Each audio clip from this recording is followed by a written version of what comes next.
pastor para desgarrados. Sabe, irmãos, esse texto profético, ele é muito interessante. Ele traz surpresas para o leitor que vai com uma certa expectativa ao texto. Mas antes de ir para o texto, deixa eu contar uma coisa para vocês. Ezequiel 34. Eu já tentei uma vez, não sei se você tentou ou ainda tenta, eu tentei sem sucesso ser um criador de codornas. Vê disso? Não tenho tanto êxito com o Joelso, com as suas galinhas e os ovos, mas eu já tentei ser criador de codornas. Eu sou doido por ovinho de codorna. E quando eu ganhei 4 codorninhas, eu falei, caramba, meu suprimento de codorna, de ovo de codorna está garantido, né? E aí, alguém aqui cria animal assim? Fora o pet, fora o cachorrinho, fora o gato. Eu sei quem cria galinha, você cria o quê, Pedro? Cria você? Não. Cria o quê? Quem? Poideira. A galinha poideira. Fala para mim do jeito que eu entenda, rapaz. Não sei lá o que é galinha poideira. Depois você me explica o que é, viu? Mas então, o meu sonho, a minha expectativa, o meu projeto era, ora, vou criar essas 4 codorninhas aqui. Criança, tá, irmãos? Eu tenho 4, elas vão virar 8, né? Não sei nem como, na época eu não sabia como. 8. E é ovo de codorna. Eu cheguei a colher alguns assim, todo bobo, depois. Só que, irmãos, eu descobri do pior jeito que não dá para você criar codorna em gaiola, sabe? Não deu certo. Tratei mal as bichinhas, tadinha. E elas morreram. Devo ter comido uns 3 ou 4 ovinhos só, né? Mas meu interesse nas codornas era pura e simplesmente particular. Era um interesse egoísta, longe de mim de querer dar uma vida boa para a codorna, longe de mim de querer dar a melhor alimentação para elas, espaço para viver. Então, quem diria? Estavam dividindo lá 4 codornas numa gaiola. Que coisa terrível, né? Se fosse um presídio de codorna. Então, assim, não foi boa a minha tentativa, mas o meu interesse era totalmente egoísta. Agora, pastor, você está contando essa história por quê? Porque tem tudo a ver com o que está acontecendo aqui. A Bíblia usa muito dessas linguagens e dessas imagens cotidianas para tentar expressar os valores de Deus. E uma imagem muito comum em toda a Escritura é do pastor com as ovelhas, né? E existem pastores e pastores, a gente sabe muito bem disso. E não estou falando do pastor função pastoral, eu estou falando do pastor de ovelhas desse período bíblico aqui. Existem os pastores que eram como eu, só criava a ovelha pensando no benefício que ela traria. No meu caso, com as codornas, eram os ovinhos. Eles pensavam na lã, no que se poderia vender e comprar com a lã que aquelas ovelhas poderiam gerar para ele. Era puramente o interesse mercadológico, econômico, benefício próprio. Pouca preocupação com o bem-estar, com a qualidade de vida, com o desenvolvimento da vida das ovelhas, né? E existiam os pastores que tinham uma relação de afeto com o seu rebanho, muito além de apenas vê-las como fonte de renda, de consumo ou de benefício próprio. Tinha uma relação de afeto, como nós temos hoje em dia, agora sim a comparação vale, com os nossos animais de estimação. Os cachorros que a gente tem, cuida, bota roupa, vai à veterinária, compra remédio, compra comida de qualidade, bota aquelas coisas boas para eles poderem ficar roendo, para não roer o sapato da gente, bota aquela caminha acolchoada, bonitinha. Então, um cuidado afetuoso, um carinho especial, um carinho específico, né? Eu vejo, inclusive, deixa eu abrir um parênteses aqui, eu vejo gente que critica quem tem um cuidado carinhoso com o pet. Pensa bem aí na sua crítica, porque a Bíblia lança a mão da imagem do pastor de ovelhas com esse mesmo zelo com as ovelhas. Então a gente tem uma imagem bíblica que resgata a imagem de um pastor de ovelhas que não vê a sua ovelha apenas como um animal do qual ele tira o seu benefício. Ele vê a sua ovelha, alguns pastores do passado viam as suas ovelhas como algo a ser guardado pela sua própria vida, mesmo que às vezes precisasse colocar a sua própria vida em risco para proteger o seu rebanho. E Jesus usa essa imagem quando diz: eu sou a porta das ovelhas, como quem diz: eu sou aquele que guarda as ovelhas e as separa do mundo hostil. Se alguém quiser fazer mal a elas, primeiro terá que passar por mim. Tamanho o meu zelo, o meu amor pelo meu rebanho. E Jesus usa essa imagem porque existiam pastores no passado que tinham esse tipo de amor e cuidado com o seu rebanho, que não eram apenas bichos que eles tiravam o seu sustento. Eles tinham uma relação de afeto, carinho e amor com aqueles animais que Deus havia concedido a eles. E o texto que a gente vai ler se vale fundamentalmente dessa imagem do bom pastor e do mau pastor. E eu quero já de pronto, preste atenção no que eu vou dizer. Eu não vou comparar exclusivamente ao pastor de ovelhas, ao pastor hoje em dia, como sou eu, como é o pastor Fernando, pastor Alex, pastor Lucas, pastor Jorginho. Não. Eu vou comparar o pastor de ovelhas como qualquer pessoa que lidera algum grupo, alguma área, seja dentro ou fora da igreja. Alguém que seja referência, alguém que tenha outras pessoas sobre os seus cuidados. Porque a palavra profética que a gente vai ver aqui não está destinada exclusivamente para os líderes. A gente vai ver, mas eu não vou cortar surpresa não. Vamos ler agora? 34:11. Ezequiel 34:11. Mas entenderam, né? Quando eu for comparar, eu não vou me deter apenas a comparar o pastor de ovelhas ao pastor de igreja. Vou comparar a qualquer instância de liderança e de cuidado. Você, marido e mulher que tem filhos, vocês pastoreiam a casa de vocês. Você que é dono de empresa, vocês pastoreiam os seus funcionários. Você que é funcionário, você pastoreia os seus colegas de trabalho e talvez o seu patrão também. Está entendendo o que eu estou querendo dizer? Essa imagem servirá para todos nós. Vamos lá. Verso 11. Porque assim diz o Senhor Deus: eis que eu mesmo procurarei as minhas ovelhas e as buscarei. Como o pastor busca o seu rebanho no dia em que encontra ovelhas dispersas, assim buscarei minhas ovelhas. Eu as livrarei de todos os lugares por onde foram espalhadas no dia de nuvens densas e densas trevas. Vou tirá-las do meio dos povos e as congregarei dos diversos países e as trarei de volta à sua terra. Vou apacentá-las nos montes de Israel, junto às correntes de água e em todos os lugares habitados da terra. Deixarei que pastem em bons pastos e nos altos montes de Israel será a sua pastagem. Ali se deitarão em boa pastagem e terão bons pastos nos montes de Israel. Eu mesmo apacentarei as minhas ovelhas e as farei repousar, diz o Senhor.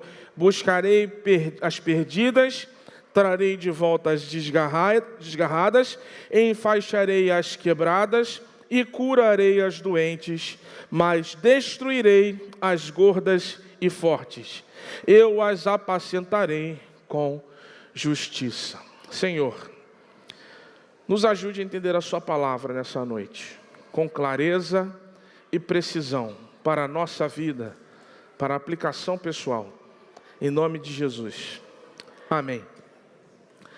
Irmãos, Jesus está aqui evocando para ele a responsabilidade de cuidar das ovelhas desgarradas.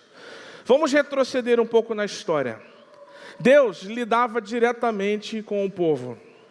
Deus lidava diretamente com os seus escolhidos. Escolheu Abraão, Isaque, Jacó, e ali ele usava esses homens como meramente intermediários da sua vontade, mas o governo que prevalecia sobre a vida das pessoas era o governo de Deus. Havia um intermediário, havia um profeta, havia um patriarca, mas eles todos tinham a submissão exclusiva ao governo de Deus. Chegou um tempo que Israel quis ser governada por homens e pediu isso a Deus. Deus, com tristeza, permitiu que isso acontecesse e disse a Samuel para que fosse lá e ungisse Saul, rei de Israel. Então, a partir daquele momento, pelo pedido feito pelos homens, o povo de Israel passou a ser governado politicamente, relacionalmente, socialmente, por um homem. Pedido do povo. Antes, Deus apenas tinha intermediário, mas ele governava, sua vontade se faria sempre. Agora, pelo pedido do povo, um homem tinha poder de liderança sobre o povo e ele poderia fazer as coisas conforme a sua vontade, se ele quisesse, porque o povo concedeu a ele esse poder. E a partir de então, a gente vê uma sucessão de sucessos e fracassos na vida do povo, constantes e recorrentes, até que a gente está vivendo um momento de baixa, um dos momentos de fracasso, um dos momentos de dispersão. O povo está espalhado, porque foi vitimado pela invasão dos inimigos, e foram capturados, e foram retirados de sua terra. E aí Deus está aqui profeticamente dizendo: eu vou retomar o governo que deve ser meu. Agora, olha só que interessante. O que leva Deus a querer retomar esse governo, esse cuidado, trazer de volta para si essa responsabilidade? As desgarradas. Incrível isso. O que faz Deus querer voltar e estabelecer que Ele voltará a exercer poder absoluto sobre o seu povo, não são as corretas, as santas, as que não se desviaram, são as desgarradas. Mas eu vou dar alguns motivos aqui para vocês. Primeiro é o seu amor pelas desgarradas. Deus ainda tinha amor profundo, mesmo por aquelas que se evadiram do seu rebanho. Um segundo motivo é que Deus precisava curar e resolver o problema da negligência dos pastores daquele povo. E aí, quando eu digo pastores, estou fazendo justamente o uso da imagem figurada que o texto trouxe. Eles eram os líderes do povo, que pastoreavam o povo, que cuidavam do povo, que ensinavam a palavra para o povo, que diziam para o povo, vai para cá ou vai para lá, que interpretavam as escrituras para o povo. Esses eram chamados nessa profecia de pastores. E Deus, além de precisar trazer de volta o poder para si, porque tinha muito amor pelas desgarradas, e esses pastores não buscavam as desgarradas, ele precisava retomar esse poder, porque havia maus pastores sobre o povo, e esses pastores são os responsáveis pelas desgarradas.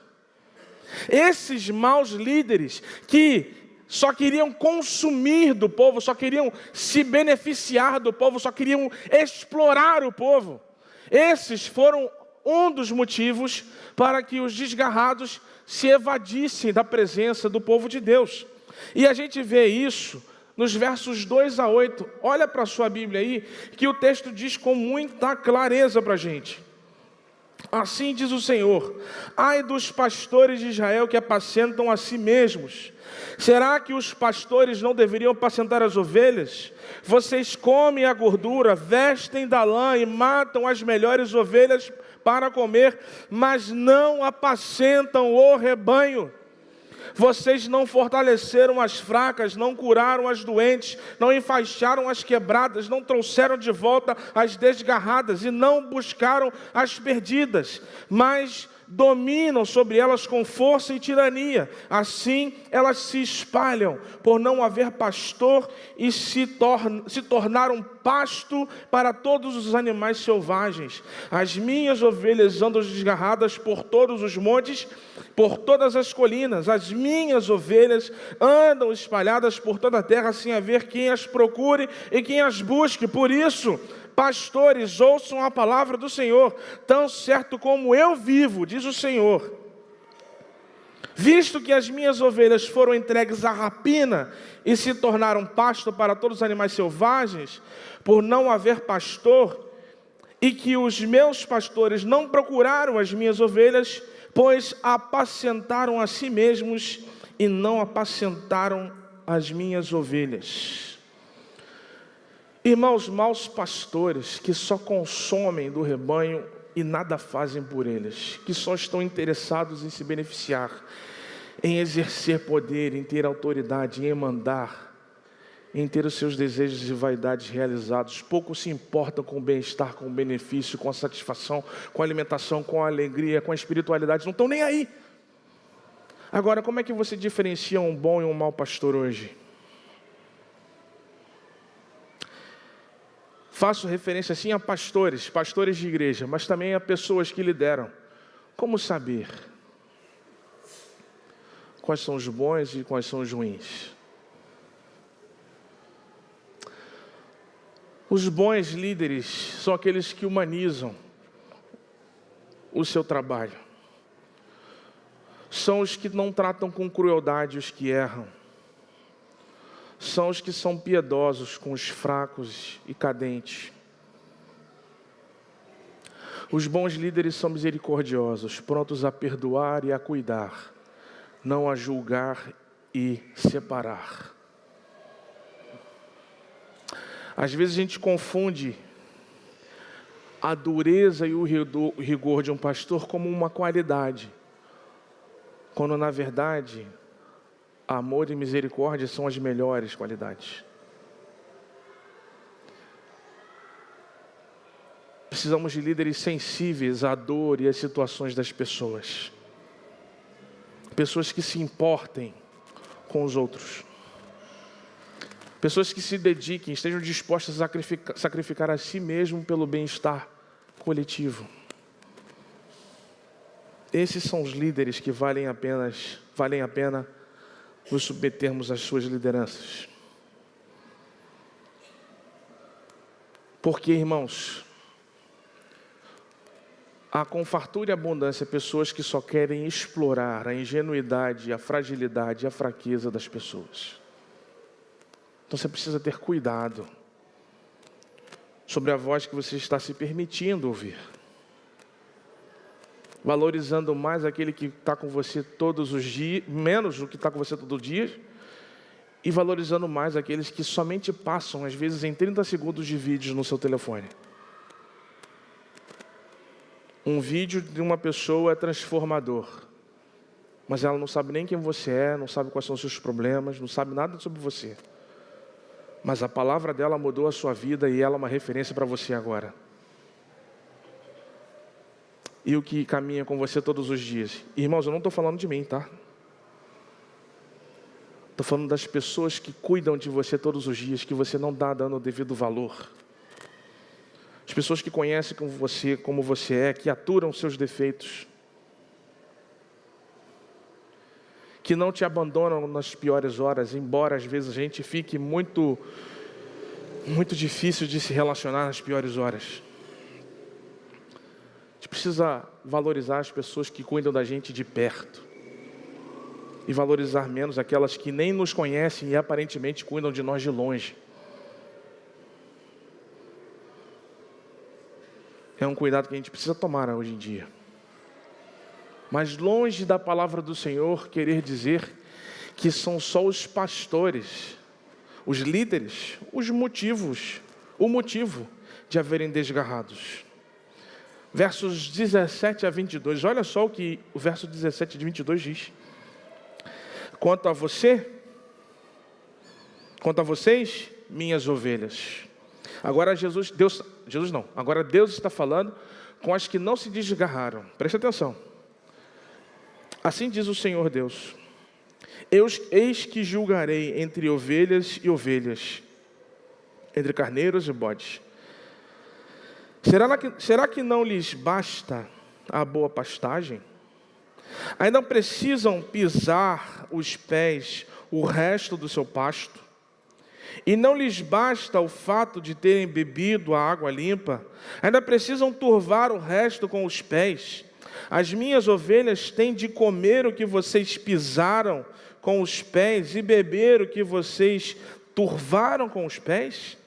Por isso, assim lhes diz o Senhor Deus: eis que eu mesmo julgarei entre ovelhas gordas e ovelhas magras, visto que com o lado e com o ombro vocês dão empurrões, e com os chifres rechaçam todas as ovelhas fracas, até que as tenham espalhado por toda parte. Eu livrarei as minhas ovelhas, para que não mais sirvam de rapina, e julgarei entre as ovelhas e ovelhas. Tem gente que se desgarra do rebanho por causa dos seus semelhantes. Ovelhas que são pedra de tropeço para outras ovelhas, que prejudicam para os mais fracos o alimento espiritual que vem do Senhor, que dão mau testemunho, que não são piedosos, que não são compreensíveis, que não são pacientes, que não são educados, às vezes é o que falta. São grosseiros, são intransigentes, são orgulhosos e vaidosos. E isso faz o quê? Os que estão fracos na fé se dispersam. Porque o rebanho do Senhor, o próprio rebanho, tratou com hostilidade e crueldade as que eram mais fracas. E quem são as mais fracas? Acho que aquelas que têm de repente alguma forma de depressão, alguma coisa emocional. Não, irmãos. As mais fracas são as que pecam. E todo mundo vê. E o rebanho, às vezes, quer enxotar a sua colega, porque ela peca.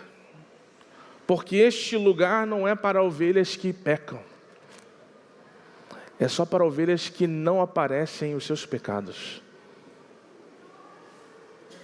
E essas ovelhas do Senhor, porque as ovelhas são do Senhor, ficam dispersas, porque o próprio rebanho as enxotou, o próprio rebanho as apartou. Agora, irmãos, pastores ruins e membros de igreja hostis não são desculpa, porque você não é ovelha do pastor e você não é ovelha do seu irmão da sua igreja. Você é ovelha de Deus. Quem pastoreia você não é o Mateus. Escute o que eu vou dizer.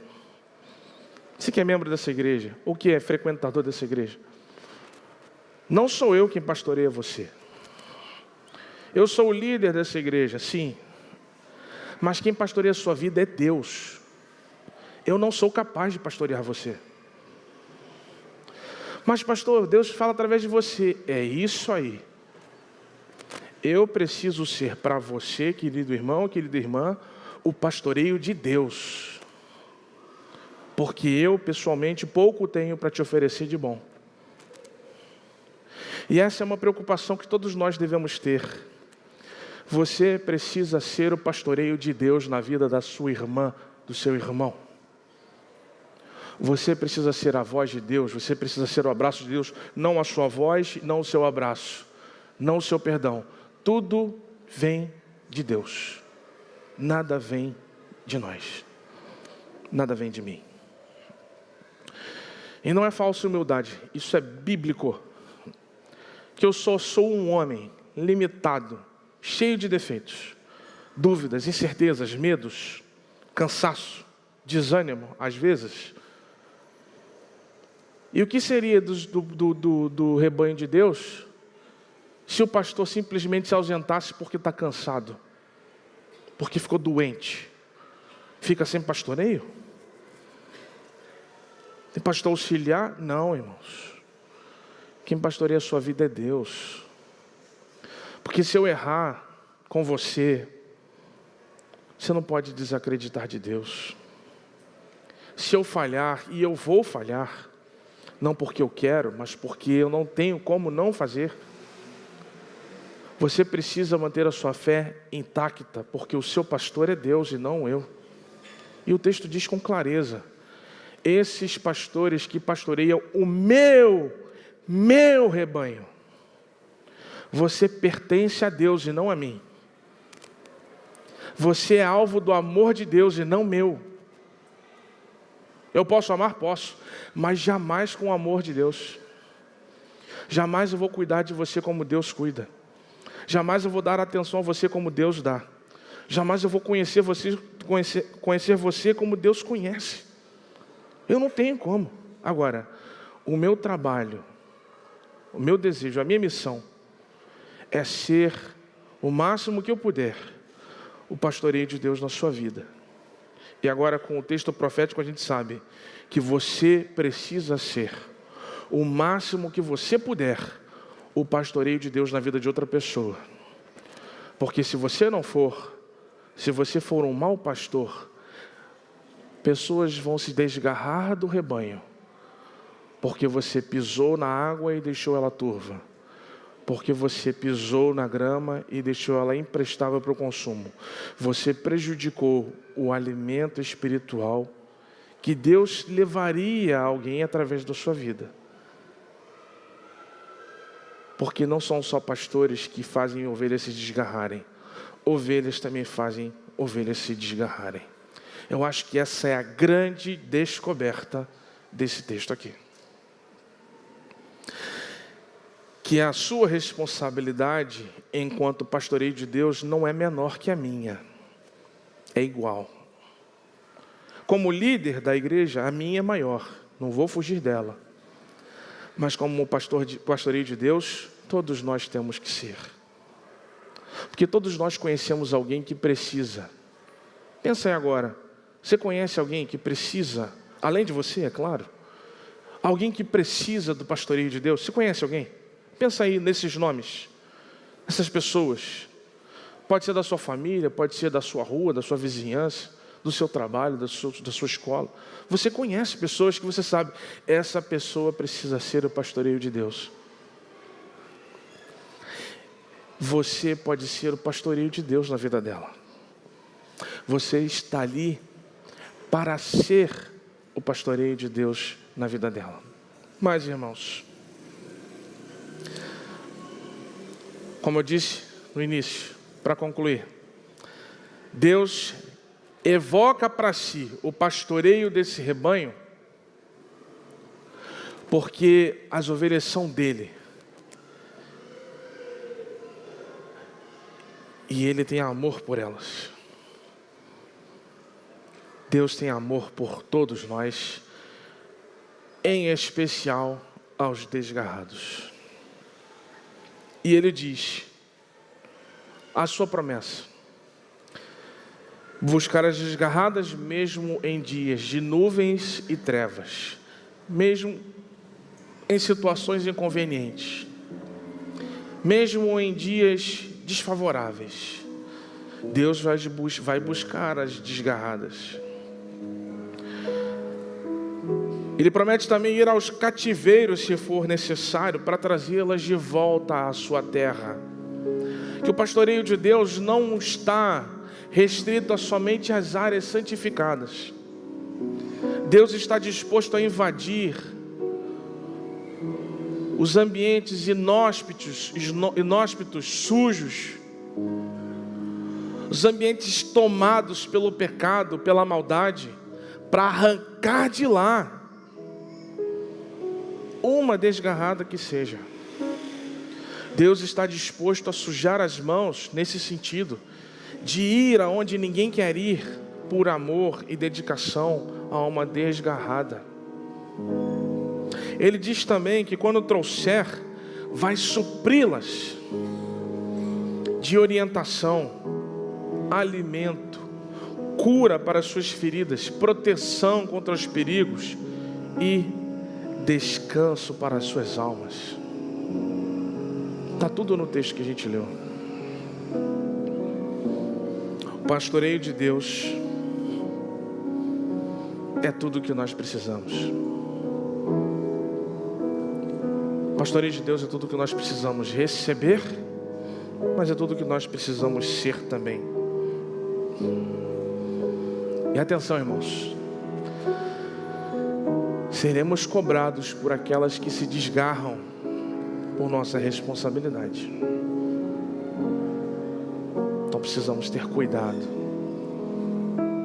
com o que fazemos, com o que dizemos, com o que pensamos, com o que desejamos. Mas eu quero te fazer uma pergunta nessa noite. Quero te saber se você se encontra perdido ou desgarrado do rebanho de Deus. Quero saber se você se encontra distante do cuidado desse pastor que nunca vai falhar com você. Quero saber se você tem no seu desejo, um desejo no coração de voltar a pertencer a esse Deus, ou de passar a pertencer a Ele pela primeira vez.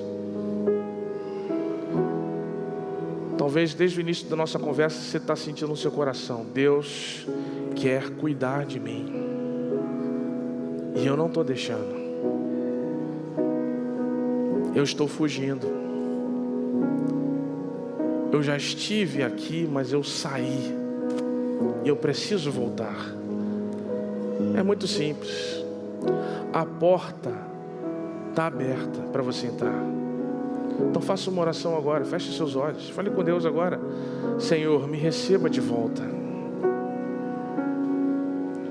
Ou a sua oração pode ser: Senhor, me receba como parte da sua família. Eu quero entregar a minha vida para Jesus hoje. Então diga isso para Ele: eu quero entregar a minha vida ao Senhor hoje.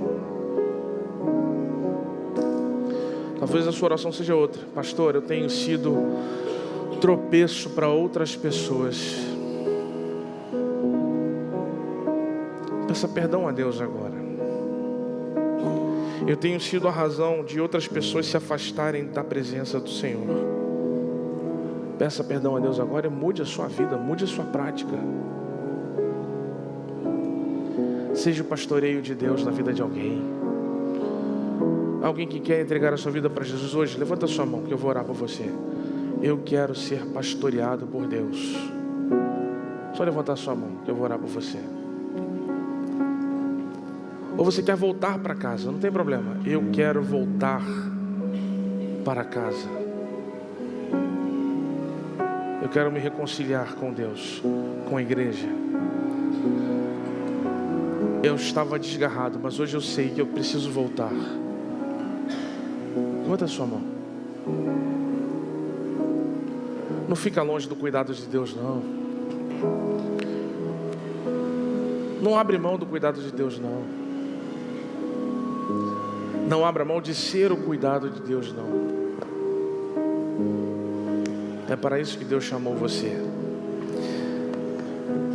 Para ter alimento farto, cura para as suas feridas, proteção e descanso para a sua alma. Essas promessas de Deus vão se cumprir na sua vida. Pai, muito obrigado pela sua palavra. Obrigado por esse amor por nós, mesmo quando nós nos desgarramos. Principalmente quando nós nos desgarramos, o seu amor fica mais claro, mais nítido e mais intenso por nós. Que a gente se entregue a esse amor. Que a gente se entregue a ser esse amor para alguém. Que nós não sejamos o tropeço. Que nós sejamos o encontro. Senhor, eu quero ser o encontro do Senhor com a vida de alguém que precisa do Senhor. Eu quero ser a tua presença. Eu quero ser o seu pastoreio na vida de alguém. Então, Pai, elimine as pedras do caminho, as fraquezas e as fragilidades que existem em nós. Desvie dos nossos caminhos os maus pastores. E livra-nos de sermos nós maus pastores, maus líderes, para que ninguém se desgarre pela nossa negligência. Se conosco, Senhor, cuida de nós. Em nome de Jesus. Amém.